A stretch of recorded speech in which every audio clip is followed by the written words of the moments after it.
I believe. Hello, world. Yes, for you YouTubers who are joining us, welcome to another episode of CoachesCorner.health. I'm Leslie Cadet, mindset and emotional awareness coach for mission driven women who love what they do in their corporate job and who also want to make a bigger impact in the world by pursuing their passion project or pursuing entrepreneurship, like exploring it.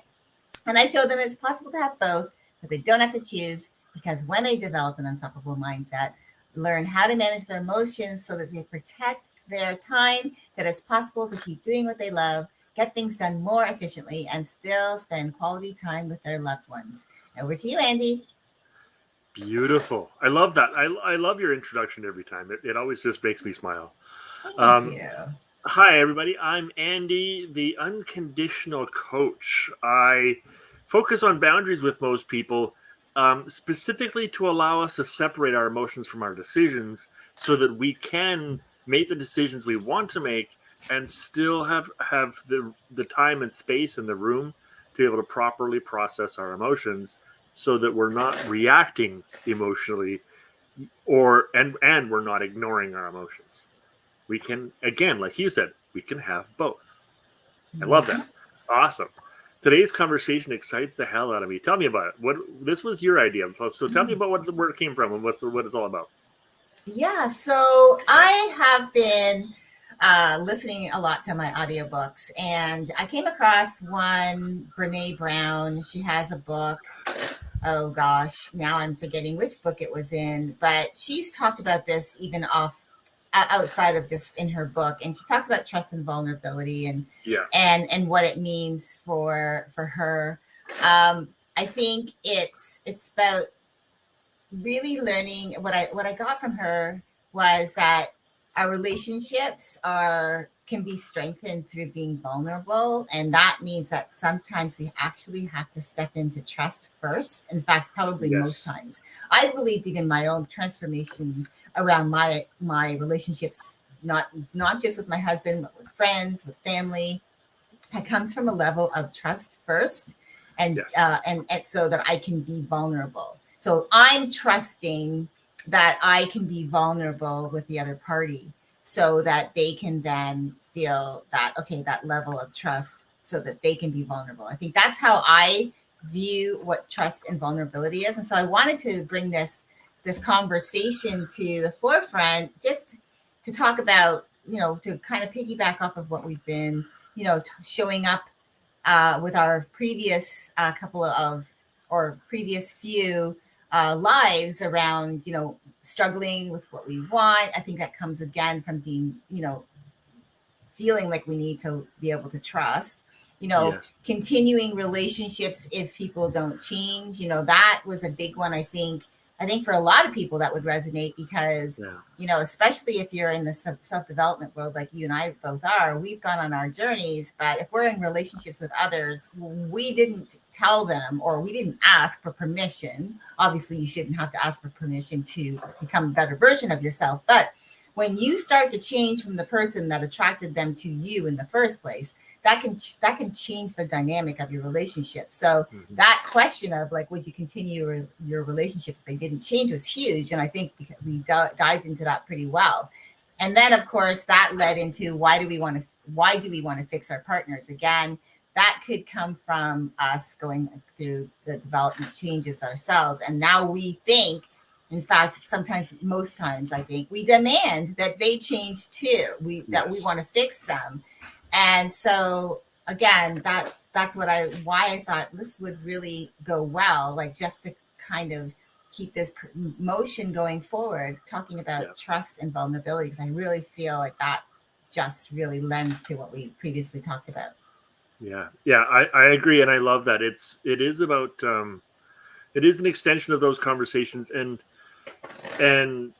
it does really lend itself well to that conversation as far as should we stay and should we go, or should we um you know what does it look like to you know to want to fix your partner? Why would we want to do that? And all of this sort of stuff does lead it trust and vulnerability are big parts of those conversations.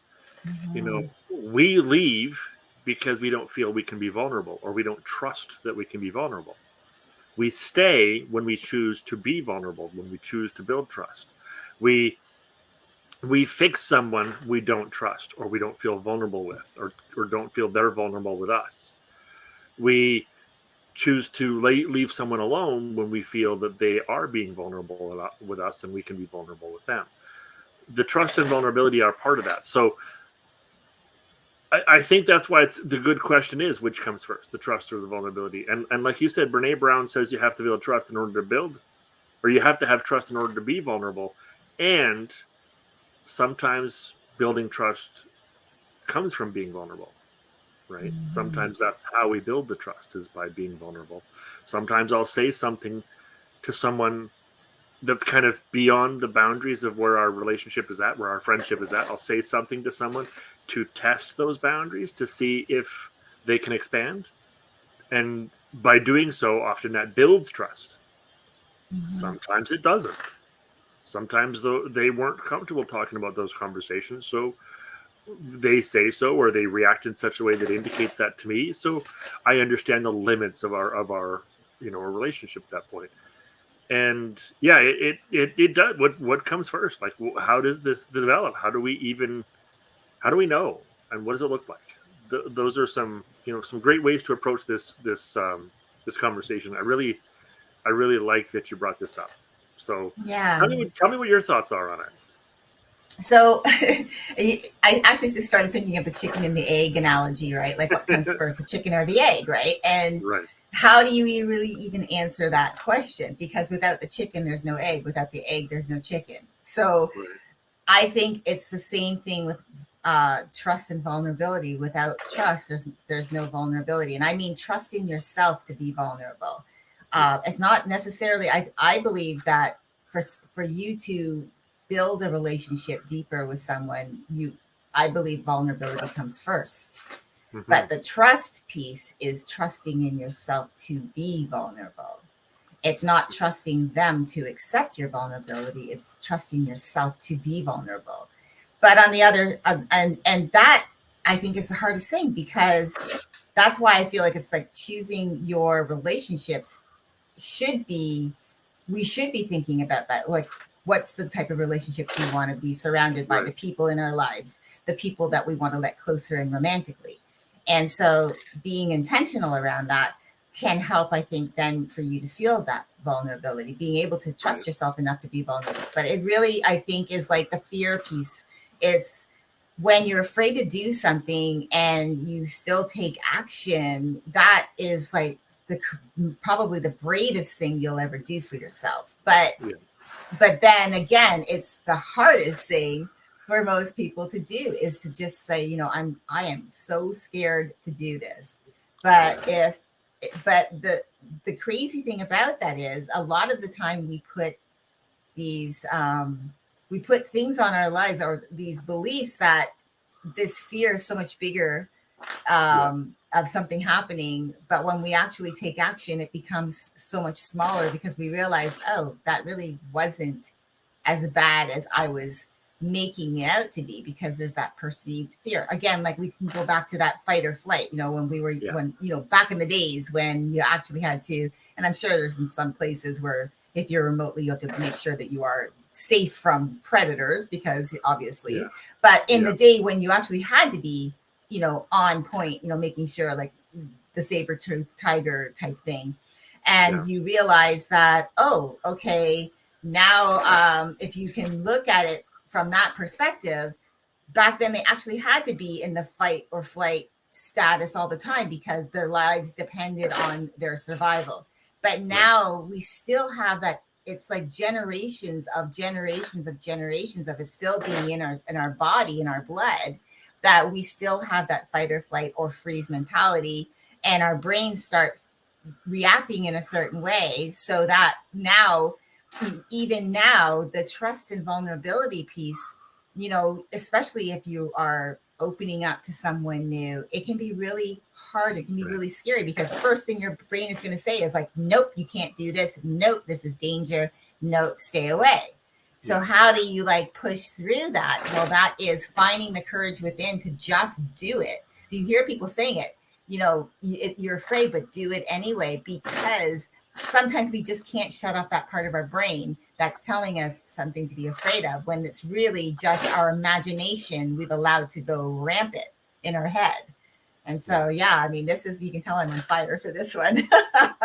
I like that. I completely agree.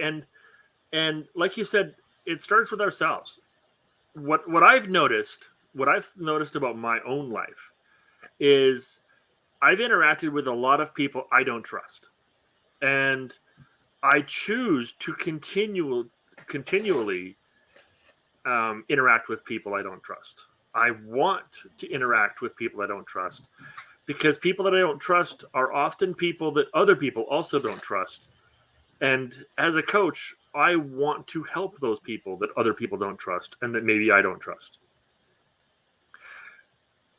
How can I do that, though, when they're not trustworthy, when I can't trust them? And that's where we start with ourselves. I don't have to trust the other person if I can trust my response to them. Mm-hmm. If I can trust that, for example, I'm not going to give my money away to somebody that I don't know, I don't have to worry about whether or not I can trust them with my money, right? Because I'm going to trust me with my money, and I'm going to trust my judgment of other people. I'm going to be a little bit more cautious with my judgment of other people, and I'm going to trust myself with my money. So therefore, when I do, say, lend money or give money away, I'm less concerned about what they do with it, because I trust myself and my financial situation, and I choose that before I give money away. Mm-hmm. Same with my emotions, my heart, my connections, my feelings with other people. I'm not going to connect with somebody unless I can trust myself to react to them.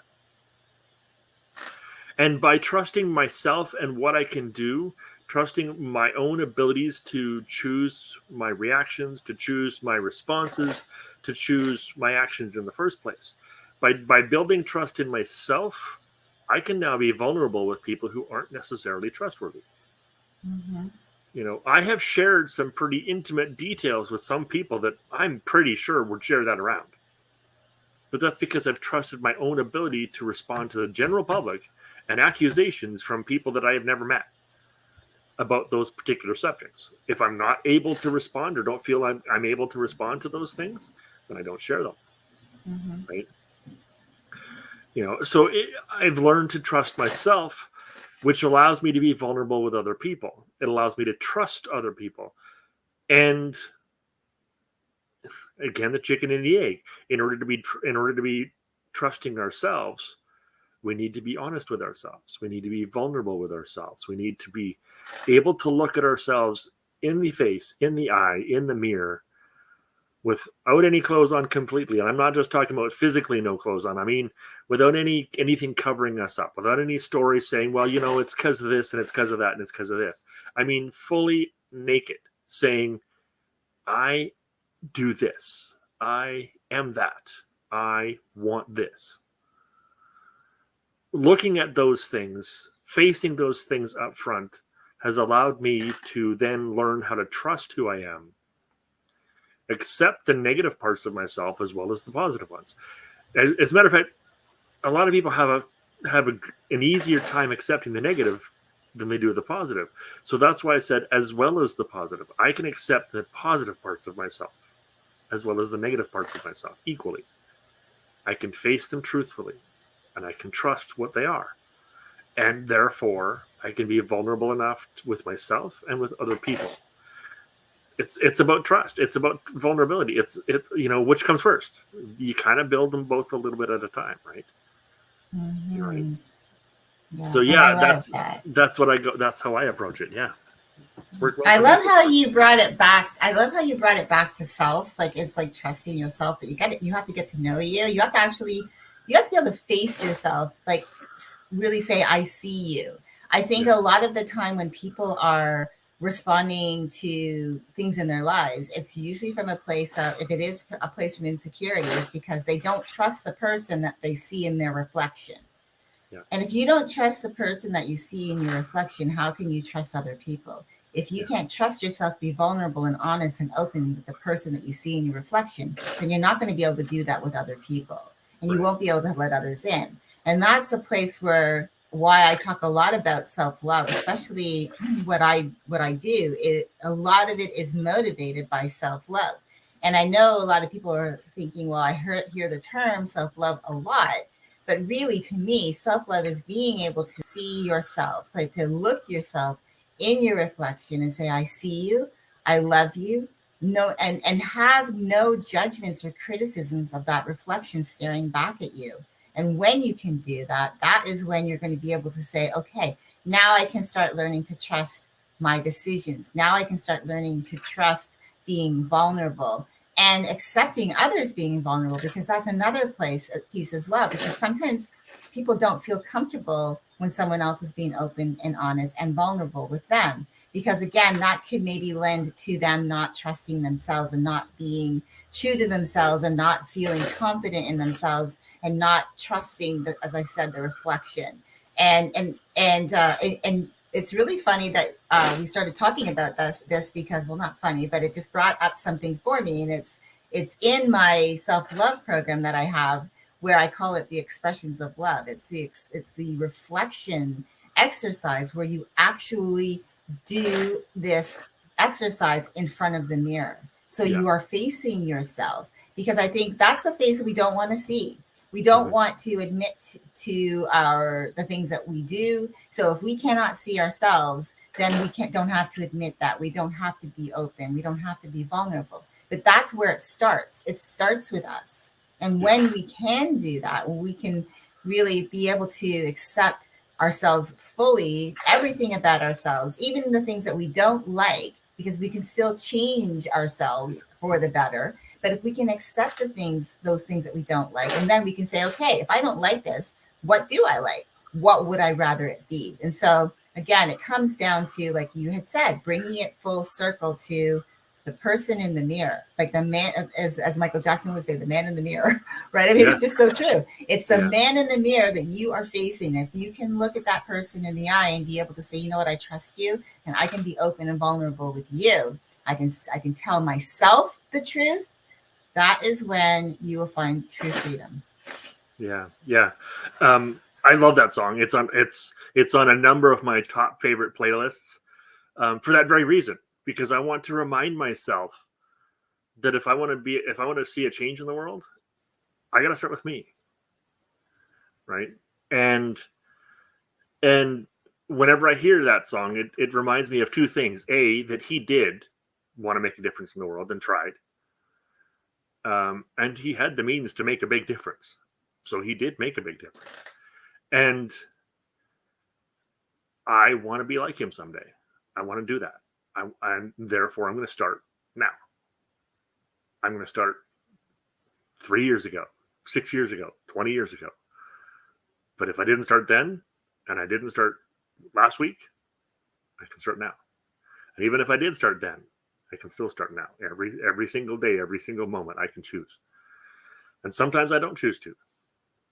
Sometimes I'm too tired or too depressed or too sad, and I don't feel like it. And that's okay too.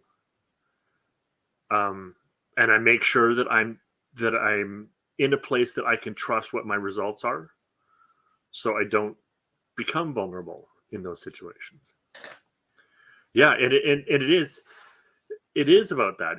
Like you've said, it is about self-love. It is about self-reflection. It is about that. And when we have that assurance of self, and I'm not even at the point yet where we have to love ourselves, because I do, and I'm sure you do. But we don't have to. Like, I didn't start out loving myself. I started out looking at myself in the mirror and saying, okay, this is who you are. And I mean, to take it back to what I said at the very beginning, the time it changed for me is when I was sitting there ready to get in the shower, like fully naked, and looking at myself and all of the things that I hated about my physical body. And I started talking to myself, not just about my physical body, but about my emotions and my thoughts as well. Because I was fully exposed physically and emotionally. And I exposed myself to myself, specifically to face that truth. Not because I wanted to love it, not because I wanted to love who I was, not because I thought that was a thing that I could even do or wanted to do, but so that I could at least look at it, so I could face it, so I could see who I am. And that was the turning point for me. It didn't change that day, that night, that afternoon. It just started to change. And over the course of time, over the course of months, weeks, and years, I eventually learned how to love who I am. Now, I still have plenty of characteristics I don't love, but I love me, the core of me, the identity of me. That part I love. So that part, I can love the core of me and have parts of me I don't love. I can love the core of my relationships, the person across from me, and they still have characteristics I don't love. But I've been able to separate the person from the characteristics, the person from the actions, the person from the things. And that's part of what helped me to create that self-love, and then by extension, the love for others, the trust for others. And by trusting them, it has allowed them to be vulnerable. I had a client call me up a few weeks ago, and not 10 or 15 minutes into our very first conversation, I'd never heard from her before. About 10 or 15 minutes into our first conversation, she says, "I could trust you with the world. I've said things to you already I've never said to somebody else." And that comes from me being so comfortable in my own skin. I didn't even tell her any of my stories that I'm vulnerable about. I just was ready and willing to listen to hers. And that's all it takes. Right? That's what vulnerability does. That's what trust does. I trusted myself so much that she felt it, and she could trust me and was vulnerable. That's what trust and vulnerability can do. And yeah, it makes such a big difference. Yeah, and I like how you were saying that we don't always have to 100% agree what the meaning of self-love is for us, because again, we're entitled to embrace it the way that it supports us. Yes. But ultimately, the ultimate goal is to have that level of trust of ourselves, because it is the inner work that's going to create all of the peace that we want in our life. But we have to start with us. And that's one of the reasons why I talk a lot about self-love, because I believe it has to start with us. Everything that we do in life, even the mindset work, it has to start with how we feel about ourselves, because no matter what, something in life is going to happen, and it's going to make you feel a certain way, and you're going to respond a certain way. You have the ability to respond in a way that you can stop yourself and then think about it first. But most of the times, if we're in the middle of it, something happens, it hits the fan, we typically aren't thinking of, I got to stop for a second and think about how I'm feeling and what I'm thinking so that I can, change it. That comes with practice. But for the most part, we just respond. And so I think one of the reasons why I say it's really important having that support, that foundational piece of at least the basics of how you feel about yourself, knowing how you feel about yourself, having understanding about who you are and who you want to be, where you're going in life, is a way for you to be able to then create those levels of trust and vulnerability with other people.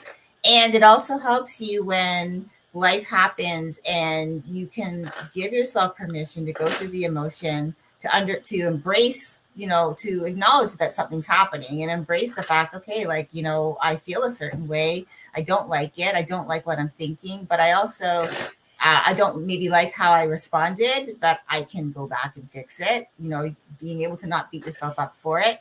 But having that level of awareness helps you, because then you realize, okay, if I don't deal with the stuff that's the internal stuff, all of the external stuff is going to trip me up every single time.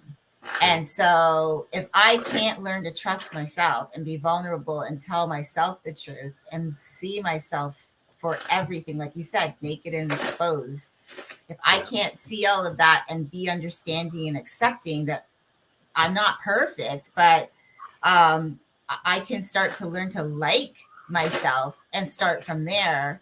If you can't go there, then that whole trust, that everything that happens in life externally is going to trigger you in a way that you won't be able to open up. You won't be able to be vulnerable. You will never be able to show your true self because you don't trust that version. Right.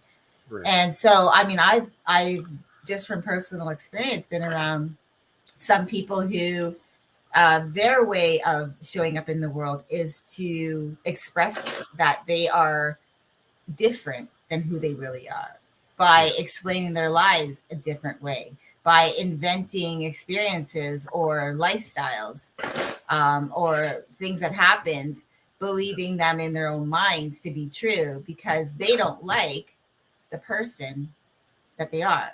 Right. And a lot of the time I think that's just, we might not like who we are, but it doesn't mean that we're a horrible person. It just means that we haven't found a way to move past that. Right. So that is, I think, really huge. And I think this is a topic that I wanted to bring up because I know it really does piggyback off of our last conversations, but I think true also probably the most that it's going to really I think really piggyback off of or really like allow us to think about this more is when we're trying to fix somebody else. It's because we don't like who we are, maybe. Or we think that we are something that we're not, or we're trying to be something that we're not because we don't like the person that we are. And so we try to fix other people because that makes us feel better. We don't have to actually engage in the process of learning to say, I see you to ourselves, right? Yeah. I think we fix other people. I agree with that. I think we fix other people because they reflect something in us we don't like. But we don't know that. We don't acknowledge that. We won't see that. Mm-hmm. If I have a partner who's say, I don't know, who's putting expectations on me. If I'm in a relationship where my partner is saying, I expect you to, do the dishes every day. I expect you to, make love to me 3 times a week, or I expect you to, to snuggle with me on the couch every night, or I expect you to come home straight after work. When my partner's putting those expectations on me, it reduces my freedom to make choices in my life. And oftentimes that's coming from my partner's insecurities because they don't trust what I'm doing if I don't come home straight after work. They don't trust my ability to do the dishes or keep the house clean. They want to feel that daily reassurance of snuggling on the couch. So there's some insecurity, some part of themselves that they haven't touched or acknowledged or haven't decided to look at. And oftentimes it's because they don't know they can. Whenever I have made those demands of my partner, I didn't until much, much later, years later, realize that it's because I had something in me I didn't trust. Mm-hmm. Something in me I needed them to cover. Something in me that I thought the point of a relationship was to have them cover those things about me that I don't like. But that isn't the point of a relationship. Yeah. And most of the people who come to me to help them with their relationships, that's why. Because their partner is refusing to cover those things that they expect them to cover. And my suggestion to you, as the partner who wants that, is cover it yourself. Like, face it, look at it. You don't have to like it. You don't have to want it. You just have to admit to it. You just have to face it. You just have to look at it in order to build that trust and vulnerability in your relationship. Whether that is your romantic partner relationship, your marriage, your dating, whatever, or whether that's some other kind of relationship, your brother, your sister, your mom, your dad, your coworker, whatever that happens to be. If there's something that they're doing that you don't like, take a look at what it triggers in you and face that. Look at that. Take a look at that. It's not easy. As a matter of fact, it's why you and I have jobs, because we help people look at those things. It's why we do what we do, because that's hard to do on your own. And we can hold your hand. We can walk you through it. We can really show you what it feels like and help you do it. But whether you have help from somebody or not, that's the thing that's what builds trust. Mm-hmm. Trust in your relationships. That's what builds trust in your relationships. It's important that yes, it's important we have to face ourselves first. Yes, it's important that we look at our own vulnerabilities, our own trust. We trust ourselves. We look at ourselves. We accept ourselves. But most people don't come to me. Most people don't think of trust and vulnerability in relationship to themselves. Most people think of trust and vulnerability in relationship to other people. So what does that look like? And to me, that's what it looks like is when I don't trust somebody else, or I feel like I can't be vulnerable with somebody else, is because I don't have a way of creating that myself. I need them to do it. Mm-hmm. So that's been my experience with it. Yeah. So yeah, that's great. So I want to just move us now into that one of the questions we had put into the description of how we use them in new situations, because I think this is a really big piece to why a lot of people, once they get through a honeymoon stage of a relationship, where things start to break down, because they bring baggage, right? Yes. They bring the old into the new. And they also bring in the expectation of, okay, well, this was the old, this is the new, it's great, where's it going? They put a lot of pressure as well on this new relationship to be the one. And I can speak as an experience. One of my very first clients has been one of the things that she has been a struggle for her, which is getting into a relationship and then finding it's going well. And then all of the questions start going through her mind, like, where is this going? When are we going to, what's the timeline for us? Like the relationship, taking it to the next level, getting engaged, getting married, whatever, and all of the other things that go with it. And this has been her way of thinking, her way of operating in her relationships with with men in her life. And so she's found what I found in our discussions is that it's more coming from a sense of I need to do enough to keep this relationship, but in order for me to keep this relationship, I need to know where it's going, so I know what I got to do to hold on to it, to take it to the next level. Yep. And a lot of that too comes from not trusting in herself, but the vulnerability piece too, I think, is the scarcity mindset. Yeah. That leads to the type of vulnerability shared. So the vulnerability being that, well, this is what I'm used to. This is what happened to me in the past. This is the way that men have treated me. And bringing that old baggage into the equation. That's why I act this way, because of so-and-so and this experience. And yes, you want to be able to be open and vulnerable and talk about these things. But I also believe when you bring that dynamic into your relationship and you're talking about the past of somebody else, and then you're looking for that person to be the one, and then you're looking for ways to like manipulate that relationship so that you can see where it's going, so that you can start being that person to hold on to it.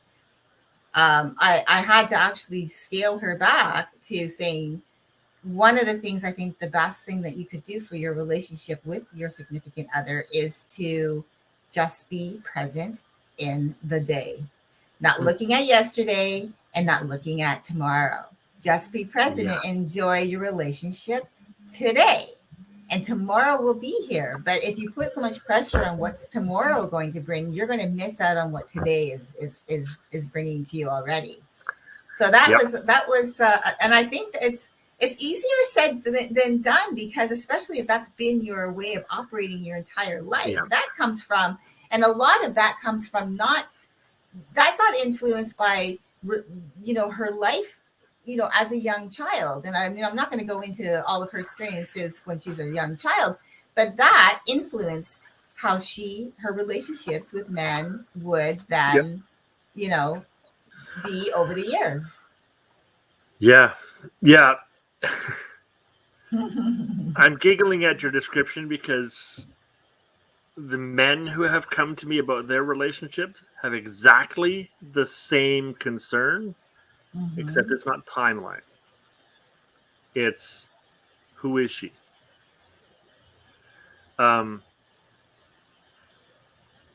Men are looking for their dream girl. At least the ones who are looking for a girl are looking for their dream girl. What I've known about gay guys is they actually don't look for the dream man. They look for somebody who fits. But going back to the dream girl for a moment, they're not looking for, okay, let's see where this is going, and when do we get married, and when do we date, when do we go to the next level, when do we go to the next level. They look for, from day one, is she my dream girl? And in the honeymoon stage, the answer is almost always yes. I might adjust my dream a little bit because she's got this characteristic and this characteristic and this characteristic that isn't really a part of my dream, but it can be. And then the honeymoon stage passes, and suddenly those characteristics are no longer part of my dream. So it's from a different perspective, but it's the same exact result. She's not who I want. Or is she who I want? Or questioning who I want. They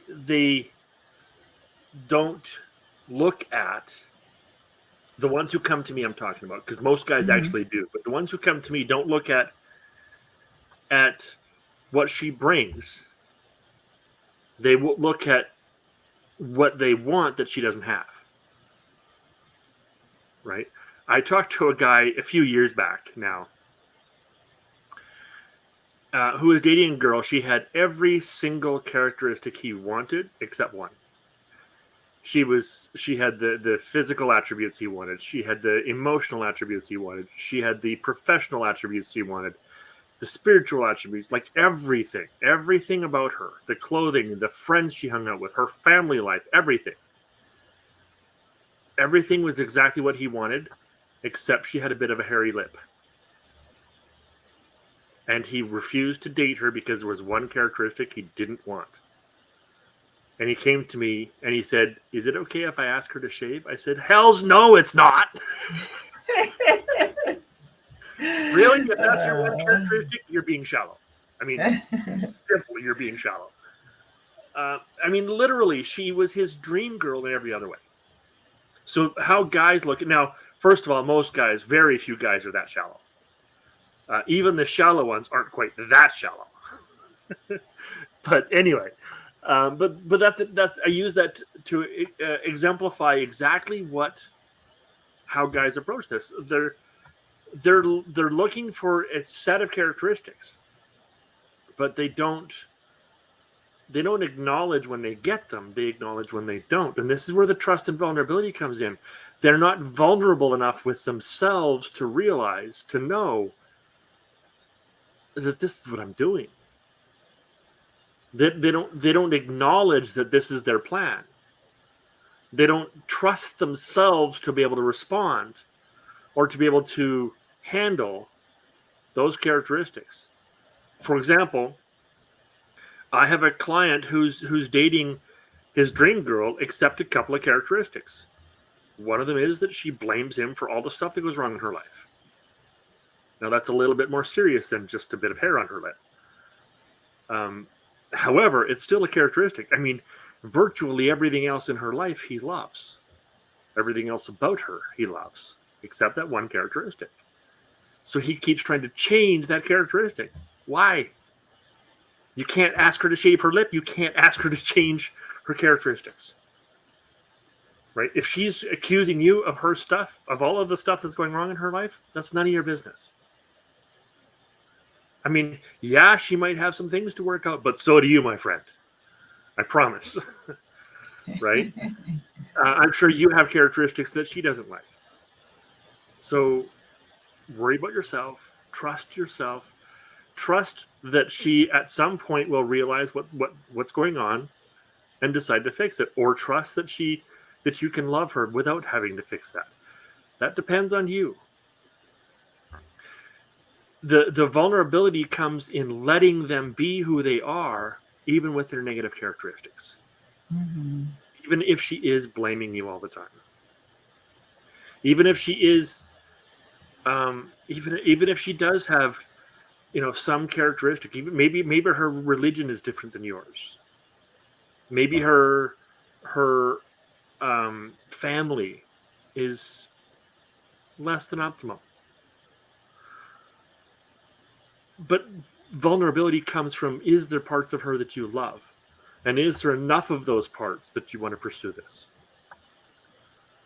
Vulnerability comes from, I'm willing to accept the potential for hurt in order to get the rewards that come with that potential. Mm-hmm.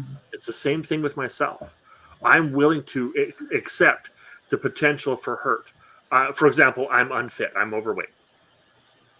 So I'm willing to accept the potential that I might, that I might have some sort of physical consequences because of my physical health. I'm willing to accept that about myself. By doing that, by being vulnerable and accepting that, I can learn to trust that I'm working on the things that are important to me right now. Right? I'm working on my mental health to support my physical health.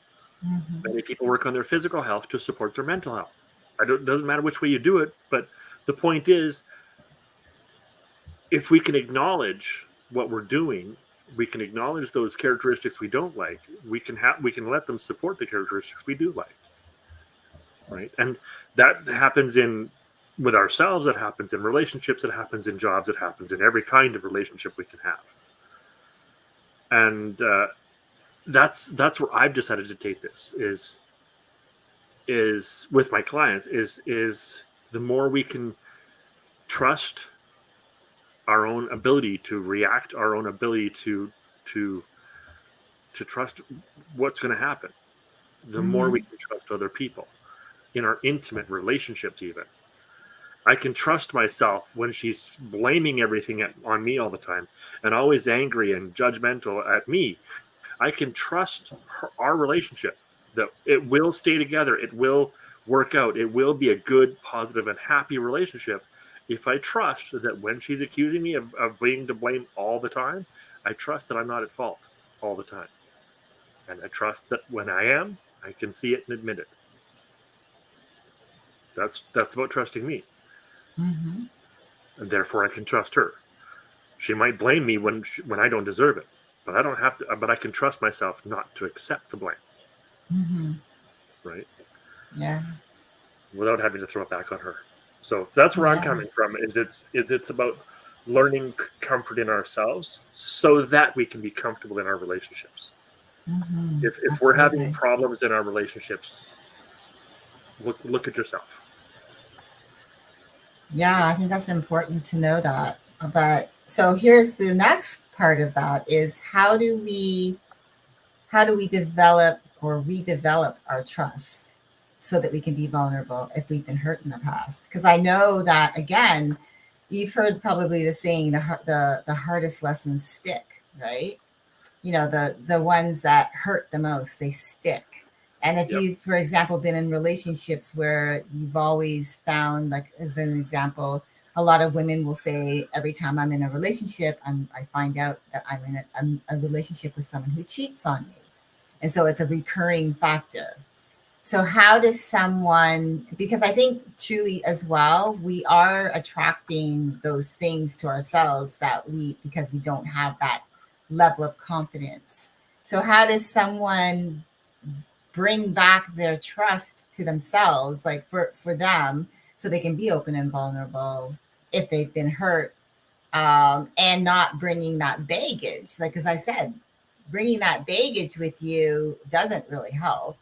You Right. need to be able to learn to work through that baggage. That's why, I mean, that's why there's people like you and myself out in the world that work in this particular area, because we want to help men and women in the world be able to actually work through these emotional pieces to their lives, so they're not always constantly carrying this baggage with them. So, but if you were to think of something that they could start doing to start bringing back that trust in themselves to make decisions, and if they're not the right decisions, to be okay with the decision, knowing that they can actually change their mind again, like having that level of confidence. How would you, what would you direct the people that you work with to do? Like, what's one of the things that you do? Hmm. Do you want me to go first, or Yeah, do yeah. you? Yeah, okay, so Why while don't you you think give me about some that. thought there? Yeah, Okay. I was actually the reason I was thinking about it. Wanted the time to think about it because the whole time you were asking the question, I'm like, I'd like you to answer it first. Yeah, absolutely. So what I usually like to do is, for example, I am working with someone right now, and I one of the things that has really been, I think, an issue within their relationship, and I don't typically, I'm not a relationship coach, but I do coach around things to help you have better relationships. But one of the things that we talked about was, his ideas, his opinions not matching her own. And Right. they're married. And, her wanting him to show up a certain way in different areas of their life. And her, being confused as to why he cannot just see that that's what is needed. And so part of that was, we got down to, like, in the beginning, how I work with my clients is I take them through a journey of, who am I? Because that's where I believe I want them to start. Because when they start to see their patterns, that's what will allow them to start to be able to rebuild the foundation that they may have had before, but they lost, that level of trust, being up, that level of like and love of themselves, and being able to be open to other people's ideas, and allowing them to have their own opinion, being in relationships where it's not always going to be uh, 100% compatible, but learning to compromise in a way that's still healthy in the relationship. But Yeah. it comes from, I start them off in that place where, like, what do you think about you? One of the first things I do is a self-love survey, and they actually ask them, what do you think about you? Like, if you were to put a value, because I think a lot of it comes down to a value scale. Yeah. I think Yep. that I've talked about this before, but I believe that there is this internal value scale that we tend to use, based on our own value. And then we start putting it outwards to other people, like, what's their value? Because sometimes we will put a value on other people, Yeah. especially in a romantic relationship, and we start taking them down a couple of pegs. Yeah. So when I bring them, so what I do is what I've been doing with her is, we've gone through some of the questions that she's had, or the suggestions or requests of her husband, or some of the things she's noticed that has become a habit for him that she's not particularly liking. And I say to her, well, if you look at how it's making you feel, how would you want that to be asked of you? Like, if this was you, how would you want to be asked? How would you want to be approached? It allows them to look at it from the perspective of putting themselves not necessarily in the shoes of the other person, but how they feel if they were to be asked, well, why are you feeling that way? How would you respond? And then being able to then have a conversation, knowing about timing as well, because I think timing really makes a big difference. But It does. being able to actually approach her husband in a way where we, asking him, telling him this is what I see, this is how I feel about it, and I want to talk to you about it, and not approach it from a judgmental frame of mind, but a curious state of mind, and Yes. being able to be okay with the response, meaning it might not be what you want to hear, but being okay that you are having the discussion, because you need to, in order for relationships, I think, to really build, is, yes, we go through the honeymoon stage, we get into these new relationships, and then comes the work, because it really is work to keep a relationship going. But it doesn't have to be all like humdrum. It can be fun, but it's all how you approach it. So helping her to like ask the questions without being judgmental, asking, giving the having the discussion, allowing them to respond and listening to their response before, and not thinking of how you're going to respond to it, but allowing them to have their response, allow them to really tell you how they feel, so you can get the perspective. So then, and so that way you can bring back that trust. So when you're in that relationship already, bringing back that trust and vulnerability, because allowing him to feel that he can trust you to be vulnerable, because that is something that I had to learn with my own husband. So I'm talking from experience. On the flip side to that, if you're bringing baggage into a relationship, is, I would say, how, look at what was, because again, it's the past, it happened. And if you bring that into the new relationship, does it really even model the new relationship? Because if you're looking for the flaw that happened before, but it's not happened yet, or it's not even happening, why are you going to bring that into the dynamic? So it's really like, again, taking a deeper look at that, like what it is. And so that, I mean, those are two different ways that I have worked with women, but in this particular case, with the woman that I am currently working with, it was really just helping her to approach conversations with her husband from a non-judgmental place. I'm not judging you, I'm just asking you because I don't know. And then really listening before you respond. You can start building trust there and start building, back that trust, because she was losing the trust, but now you can you can rebuild it, but you also have to be open to accept you might not like the answer you get, but be okay with that. And you can still continue the conversation and build the relationship. So that's kind of like my way of approaching it. Yeah. My way is very, very similar in that, I try and get them to sit down, like you said, without judgment. And I describe that as being vulnerable. In order to connect with somebody, we need vulnerability. I mean, I can say that 1,000 times, but I don't need to say it very much, because quite honestly, most people do believe that to some level. We do believe that in order to be in a relationship, we have to be vulnerable. So what I try and do is I try and translate these activities into, this is a trust activity, this is a vulnerable activity.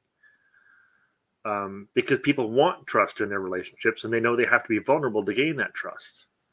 So I'll translate that. So sitting down with our partner and listening to them without judging them, without judging what they're saying, without judging them personally, or without judging the value, putting a value on anything that they're saying or sharing with you, without putting a value on it. That requires you as the listener to be vulnerable. Like you said, they need to be willing, they need to be able to say anything they're going to say without a value judgment, which means they're going to say things you don't like sometimes. They're going to say things that might even be hurtful sometimes, that you might actually be hurt by. And if they're not able to be those things, they can't be vulnerable. If they're not able to say those things freely, they're not able to be vulnerable. So how do you do that? Well, you're choosing to be vulnerable by letting them do that. You, as the listener, are choosing to open yourself up to hurt, to allow yourself to be hurt in order to gain that trust in your relationship.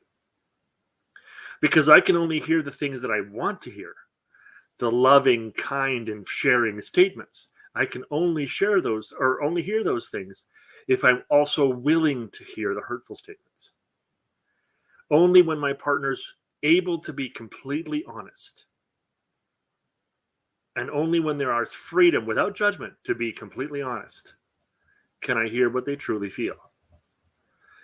And when I want to hear, when I hear them say, when I want to hear them say, I love you from the bottom of my heart, and I want to believe it comes from the bottom of their heart, like from really deep down in their soul, when I want to believe that, I can only believe that when I'm open enough for that to not be true. When I'm vulnerable enough for that to be opposite. For them to say, actually, I kind of only like you because you don't have a hairy lip. Right? Oh, Andy. But only when I'm able to say what I want to say as the partner, or when your partner is able to say what they want to say. Only when they have the freedom to like you said, to say things that might even not be what you want to hear. And that requires you as the listener to be vulnerable to listen to them. And you can only be vulnerable if you trust yourself to deal with those emotions that come up. If he says something you don't like, how are you going to deal with that? If you don't trust yourself to deal with those emotions, then you're not going to be able to be able to let him say what he wants to say. So that's what it comes down to. It comes down to what comes first, the vulnerability or the trust, right? We kind of have to do both. And we have to do them with ourselves before we can do them with other people. And quite honestly, nobody comes to me because they want to learn how to be vulnerable with themselves or learn how to trust themselves. People come to me because they want to do so in some kind of a relationship, at their job, at their their romantic relationship, in their friendships. Lately, it's been at church. I want to be vulnerable at church. I want to be vulnerable in these support groups I'm going to, and I don't know how to. Great. This is how. You need to be able to trust your own reactions to yourself, and you're only going to trust those when you know yourself. And then once you trust yourself, you can allow other people to say what they're going to say, and without it hurting. Right? Yeah, it's hard. Like you said, it's hard. It's not easy to do this sort of work, and this is how we can build trust back in our relationships. If my wife cheated on me, my partner cheated on me with another man, emotionally, sexually, whatever. If I know about it, found out about it, and want to rebuild that trust, I need to listen to all of the reasons why she might have done that. Yeah. And some of them aren't going to be pleasant. But only that way am I going to rebuild that trust. Yeah, absolutely. 100%. Wow. So we have filled an hour, which is not a surprise. How do I sound? I always sound shocked at the end, but it's like, really? Come on now, Leslie, get real. It's only been a few dozen videos now. Yeah, I know. But yeah, it's been quite the conversation. I truly believe it's an important one, and I think it's not gonna. This is something that is probably one of the most delicate, because it is opening yourself up, and especially too, if you're trying to do this in a relationship that you want to stay in, but has not been the way you've wanted it to be for a long time, and maybe you're the only one doing the work right now. It can be really, really hard, but it's just trusting yourself. Again, it goes back to the work within, trusting yourself, that no matter what, you are doing for you what's important for you, and being able to then, work on it. As I said, from personal experience with my own experience, that was the case. And I learned, and it was just about just holding that space and Yeah. giving permission to my husband to be able to feel like he can trust me to be open and vulnerable with how he really feels deep inside, Yeah. And I've been married a long time, so It's yeah, worth it. yeah, it's definitely worth it. So, but we hope that you found this conversation in you know something that you learned, something that to think about. Maybe you want to revisit the video later and just go back over it again. Maybe you missed something, because we tend to keep going. We don't stay on the same topic. But if there's anything you found that you want to hear more about, you want us to kind of revisit, pop it in the chat, and or email us and let us know. We're always checking the email.